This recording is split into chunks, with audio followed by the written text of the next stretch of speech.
രവി, എന്റെ രവി വന്നല്ല. നിങ്ങൾ എന്നെ കൂട്ടിക്കൊണ്ടുപോകാൻ വരുമെന്ന് എനിക്ക് അറിയാമായിരുന്നു. സോറി രവി, ഞാൻ നിന്നെ കൂട്ടിക്കൊണ്ടുപോകുന്നല്ല, നമ്മൾ രണ്ടുപേരും പറയാനാ വന്നത്. രവി, എന്തായി പറയുന്നത്? ഞാൻ എന്ത് തെറ്റ് ചെയ്തു? നിന്റെ യഥാർത്ഥ ഗുണം എന്തെന്നറിയാതെ ഞാൻ നിന്നെ സ്നേഹിച്ചില്ലേ? അതാണ് ഞാൻ ചെയ്ത തെറ്റ്. നിനക്ക് പണം വേണമെങ്കിൽ എന്നോട് ചോദിക്കാമായിരുന്നു, ആഭരണം വേണമെങ്കിൽ ഞാൻ വാങ്ങി തരുമായിരുന്നില്ലേ? നയാ പൈസ പോലും സ്ത്രീധനം വാങ്ങാതെ എന്റെ അച്ഛൻ നിന്നെ മരുമകളാക്കാൻ തയ്യാറായില്ലേ? അങ്ങനെ ഒരാളിനെ നീ കൊല്ലാൻ ശ്രമിച്ചില്ലേ? എന്ത്? പുരുഷോത്തമൻ നിങ്ങളുടെ അച്ഛനോ? അതെ, എന്റെ അച്ഛനെ കൊല്ലാൻ ശ്രമിച്ചോളല്ലേ നീ? നിന്റെ റൂം ചെക്ക് ചെയ്തപ്പോ ആ രക്തം പുരണ്ട സാരി കിട്ടി. അത് പരിശോധനയ്ക്ക് അയച്ചാൽ അത് മിസ്റ്റർ പുരുഷോത്തമന്റെ രക്തമാണെന്ന് തെളിവായേക്കും. അങ്ങനെയല്ല സാർ, അവിടെ യഥാർത്ഥത്തിൽ നടന്നത് വേറെയാണ്. ആയിരിക്കാം. അതിന് നിന്റെ അഭിപ്രായമല്ലാതെ മറ്റു തെളിവുകളൊന്നുമില്ലല്ലോ. നിന്നെ കാണുമ്പോ എനിക്ക് അയ്യോ കഷ്ടം തോന്നും. അതിനിപ്പോ എന്ത് ചെയ്യാൻ പറ്റും?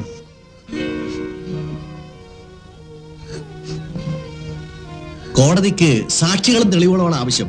സർക്കാർ വക്കീൽ സമർത്ഥമായി ആർഗ്യ ചെയ്ത് നിനക്ക് മരണശിക്ഷ വാങ്ങിച്ചു തരും, തീർച്ച.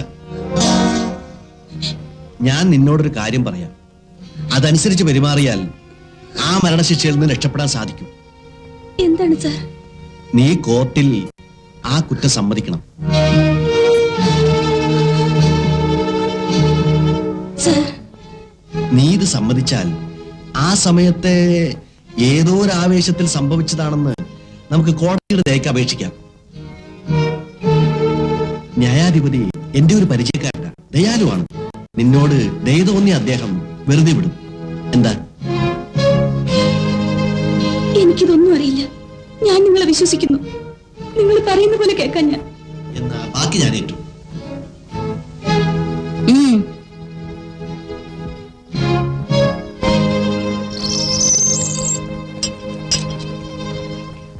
ഈ കഴിഞ്ഞ ആഗസ്റ്റ് മാസം 18-ാം തീയതി ഇന്നാട്ടിലെ വ്യവസായ പ്രമുഖനായ ശ്രീ പുരുഷോത്തമന്റെ വീട്ടിൽ മോഷ്ടിക്കാനുള്ള ഉദ്ദേശത്തോടെ നീ അവിടെ ചെന്നതായും ശ്രീമാൻ പുരുഷോത്തമൻ നിന്നെ കണ്ട് അത് തടയാൻ ശ്രമിച്ചപ്പോ അദ്ദേഹത്തെ കത്തികൊണ്ട് കുത്തി കൊലപ്പെടുത്താൻ ശ്രമിച്ചതായും നിന്റെ പേരിൽ കുറ്റം ചുമത്തപ്പെട്ടിരിക്കുന്നു.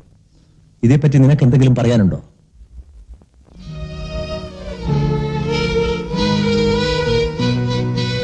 എന്താ രമേ, ഉത്തരം പറയൂ.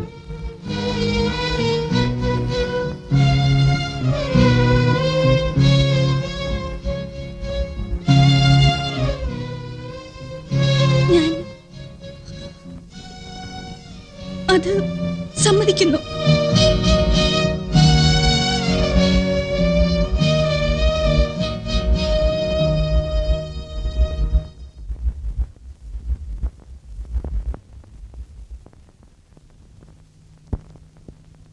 പ്രോസിക്യൂഷൻ ഭാഗത്ത് നിന്ന് ആരോപിക്കപ്പെട്ട വിവിധ കുറ്റങ്ങൾക്ക് IPC 457, 380, 307 വകുപ്പുകൾ പ്രകാരം പ്രതി കുമാരി രമയെ ശിക്ഷിക്കേണ്ടതാണ്. എന്നാൽ പ്രതിയുടെ വധശ്രമത്തിനുണ്ടായ സാഹചര്യങ്ങൾ പരിശോധിച്ചപ്പോൾ അത് യാദൃശികമായി സംഭവിച്ചതാണെന്ന് കോടതിക്ക് ബോധ്യം വന്നിട്ടുണ്ട്. അതുമാത്രമല്ല, പ്രതി വിദ്യാസമ്പന്നയും അവിവാഹിതയും ആയതുകൊണ്ടും പ്രതിക്ക് ജീവിക്കാൻ മറ്റ് യാതൊരു മാർഗങ്ങളുമില്ലെന്ന് ബോധ്യപ്പെട്ടതിനാലും ഈ കോടതി പ്രതി രമയ്ക്ക് 1 വർഷത്തെ സാമാന്യ ശിക്ഷ വിധിച്ചിരിക്കുന്നു.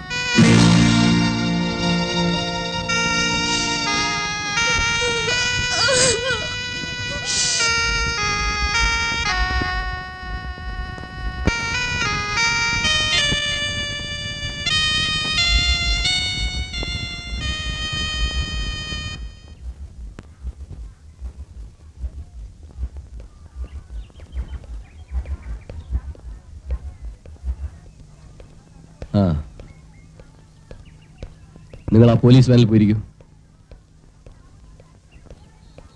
എന്താടി, എന്നോടാണോ കളിക്കുന്നത്?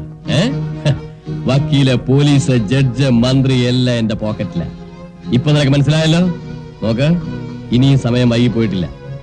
ഞാൻ പറയുന്നതനുസരിച്ചാൽ ജയിലിൽ പോയി കല്ലുടയ്ക്കുന്നതിനേക്കാളും അന്തസ്സായി എന്റെ വീട്ടിലെ പൂമത്തയിൽ സുഖമായി കഴിയാം. നിന്നെ പോലത്തെ രാക്ഷസന്മാരോട് ജീവിക്കുന്നതിനേക്കാളും ജയിലിൽ കഴിയുന്നതാണ് ഭേദം.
നോക്ക്, ഈ സാരി മാറിയിട്ട് ഈ ജയിൽ ഡ്രസ് കൊടുത്തോ. എന്താടി നോക്കി നിൽക്കുന്നേ? ഞാൻ പറഞ്ഞ കേട്ടില്ലേ? ഈ സാരി കൊടുക്കാൻ. സാരി മാറ്റാനുള്ള സ്ഥലം വരെ വാ. ഇതെന്ത് നിന്റെ അമ്മായിമ്മയുടെ വീടെന്ന് വിചാരിച്ചോ? സാരി മാറാനായിട്ട് ഒരു റൂം, കിടന്നുറങ്ങാൻ ഒരു റൂം, എല്ലാം അവിടെ തന്നെ.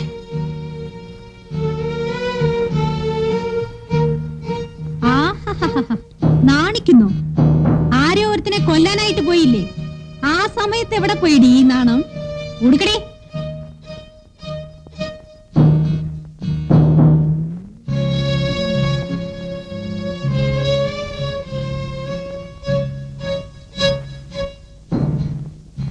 എന്താടി ഇത്ര താമസം? മണവാട്ടി ചമയാണല്ലേ? ഒന്ന് തന്നാലേ പല്ലെല്ലാം കൊഴിയും നോക്കോ. സാരി ഉടുക്കാനൊരു സമയം.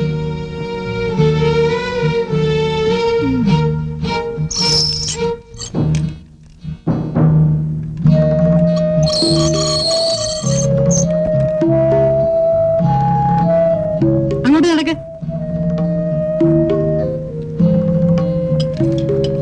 എന്താടി ഇത്ര കാണാൻ? എല്ലാം അങ്ങോട്ട് പോരെ.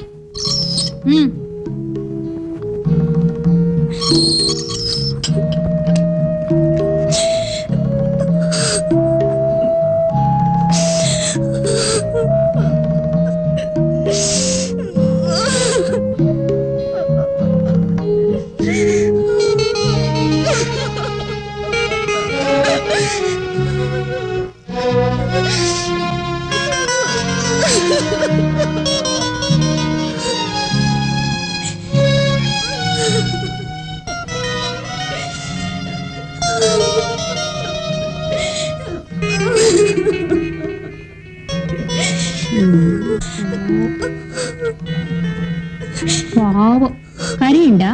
എന്തിനാ കരയുന്നേ? ഞാനും ആദ്യം ഇങ്ങനെയൊക്കെ ആയിരുന്നു. എന്നോണ്ട് പേടിക്കണ്ട, ഞങ്ങളൊക്കെ ഇല്ല എന്നെ സഹായിക്കാൻ.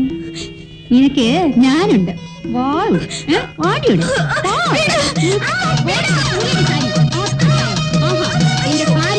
ഞാൻ നോക്കൂ. മര്യാദക്ക് ഞാൻ പറയുന്നത് കേട്ട് അനുസരിച്ച് നിന്നോണം.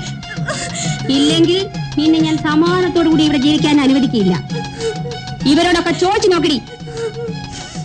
അടിച്ച് നിന്റെ എല്ലി ഞാൻ ഓടിക്കും. മനസ്സിലായോടി? നിന്റെ അവന്മാരുണ്ടല്ലോ പോലീസുകാര്, അവന്മാരൊക്കെ വെളി. എടി മനസ്സിലായോന്നും? ഞാനാ ഇവിടുത്തെ റാണി. അതുകൊണ്ട് നിന്റെ സമൂഹത്തോടു കൂടി തന്നെ മുത്തം വയ്ക്കാൻ പോകുന്നു.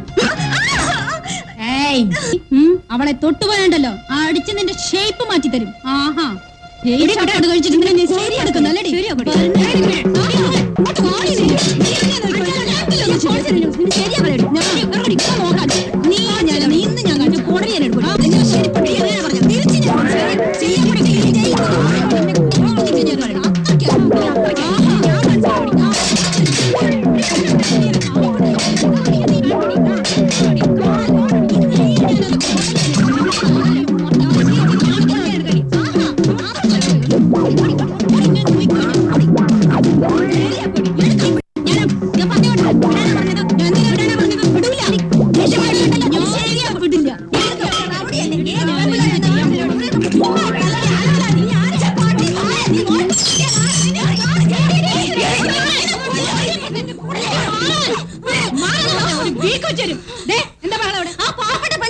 അക്ഷരം വേണ്ടി പോരുത്.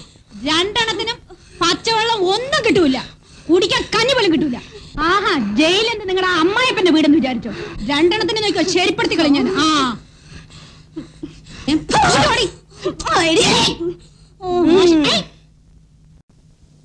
Please sit down.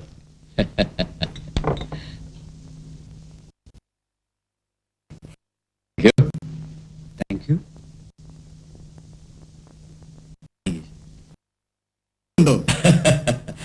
ഞാനൊരു കാര്യം വിചാരിച്ചാൽ പുവർ ഗേൾ ഗിൽറ്റിയാണെന്ന് സമ്മതിച്ച് അവളുടെ നാശത്തിന് അവൾ തന്നെ കുഴി തോണ്ടി. എല്ലാം നമ്മുടെ രഘുനാഥിന്റെ ഐഡിയയാണ്. ഫ്രണ്ട്സ്, ഈ ശാന്തി എന്റേതാണ്. ഇവളുടെ പാട്ടും നൃത്തവും എനിക്ക് മാത്രമാണ് സ്വന്തം. ബട്ട് ഇന്ന് സ്പെഷ്യൽ പാർട്ടി ആയതുകൊണ്ട് നിങ്ങൾക്ക് വേണ്ടി ഇവൾ ഡാൻസ് ചെയ്യുന്നതാണ്. ഓക്കെ?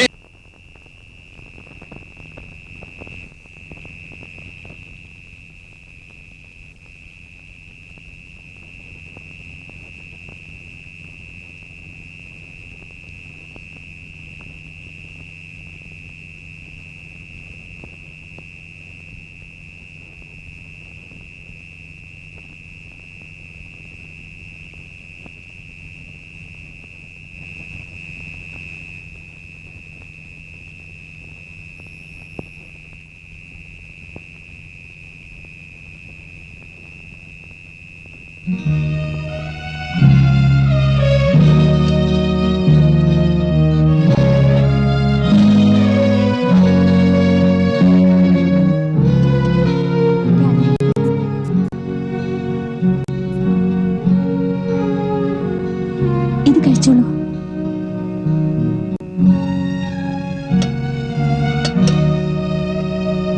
ഇതാ കഴിക്കൂ.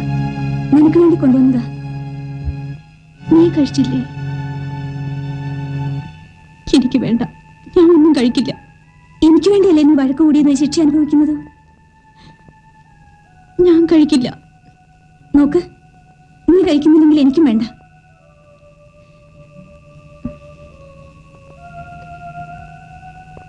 എന്നാ വാ, നമുക്ക് ഒരുമിച്ച് കഴിക്കാം. അതിരിക്കട്ടെ, നീ ജയിലിൽ എങ്ങനെ വന്നു? അതൊരു കഥയാണ്. ദൈവം ഞങ്ങളുടെ കുഞ്ഞുനാളിൽ ഞങ്ങളുടെ അച്ഛനെ കൊണ്ടുപോയി. അമ്മ വാദം വന്ന് കിടപ്പായിരുന്നു. വയസ്സായ അമ്മയെ നോക്കാൻ ഞാനും എന്റെ അനുജത്തി ഗൗരിയും തെരുവിൽ നൃത്തം ചെയ്ത് ഞങ്ങൾ അങ്ങനെ ജീവിച്ചു വരുന്നു. ഒന്നും പേടിക്കാനില്ല.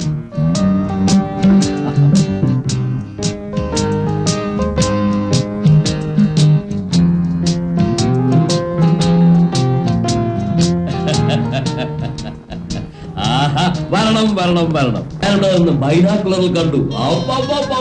വണ്ടർഫുൾ.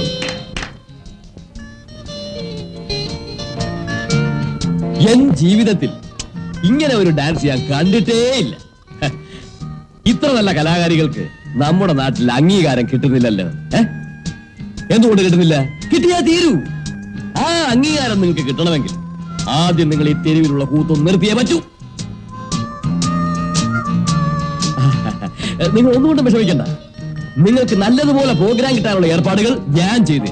നോക്ക്, നിങ്ങൾക്ക് പണം എത്ര തരാം. എന്നാൽ ഒരു കണ്ടീഷൻ. ഇന്ന് മുതൽ നിങ്ങളുടെ രണ്ടുപേരുടെ നൃത്തവും എന്റെ രണ്ട് കണ്ണുകൾക്ക് മാത്രം സ്വന്തമായിരിക്കും. സ്വാതന്ത്ര്യമായി പാടിപ്പറക്കുന്ന പക്ഷിയെ പിടിച്ച് തങ്കക്കൂട്ടിൽ അടച്ചിട്ടാൽ അപ്പോൾ എന്റെ സ്വാതന്ത്ര്യം നഷ്ടപ്പെടും. അതുപോലെ നിങ്ങളെപ്പോലുള്ള പണക്കാരുടെ മുന്നിൽ ആടി നടക്കാൻ ഞങ്ങളെ കിട്ടില്ല. ഈ പുരുഷോത്തമൻ ആഗ്രഹിച്ചത് ചോദിച്ചാൽ ഇല്ലെന്ന് പറയാൻ ഈ ലോകത്ത് ആരും ഉണ്ടായിട്ടില്ല. ഞങ്ങളെപ്പോലെ മാനാഭിമാനമുള്ള സ്ത്രീകളെ ഒന്നും നീ ഇതുവരെ ജീവിതത്തിൽ കണ്ടിട്ടില്ലടാ. അയ്യോ മണ്ടി, തേടി വന്ന ഭാഗ്യത്തിനെ കാലുകൊണ്ട് ചവിട്ടുന്നത് മൂഢത്തരമാണ്. ആലോചിച്ച് പറ. സ്വയം നേടാത്ത ഒരു ഭാഗ്യവും കൈനീട്ടി സ്വീകരിക്കുന്നവരല്ല ഞാനും എന്റെ അനിയത്തിയും. അത് നീ മനസ്സിലാക്കും. നിങ്ങൾ രണ്ടുപേരും ഞാൻ പറയുന്നതൊക്കെ അനുസരിച്ചാൽ നിങ്ങളുടെ ദാരിദ്ര്യം എല്ലാം മാറിക്കിട്ടും. ജീവിതകാലം മുഴുവനും സുഖമായിട്ടിരിക്കാം. നിങ്ങൾ രണ്ടുപേരെയും മഹാറാണി മഹാറാണി പോലെ ഞാൻ നോക്കിക്കൊള്ളാം. നിങ്ങൾക്ക് വേണ്ടി ഒരു വലിയ ബംഗ്ലാവ് ഞാൻ കെട്ടിത്തരുന്നുണ്ട്. എന്നെ ഒന്ന് അല്പം സന്തോഷിപ്പിച്ചാൽ മാത്രം മതി. എന്താ?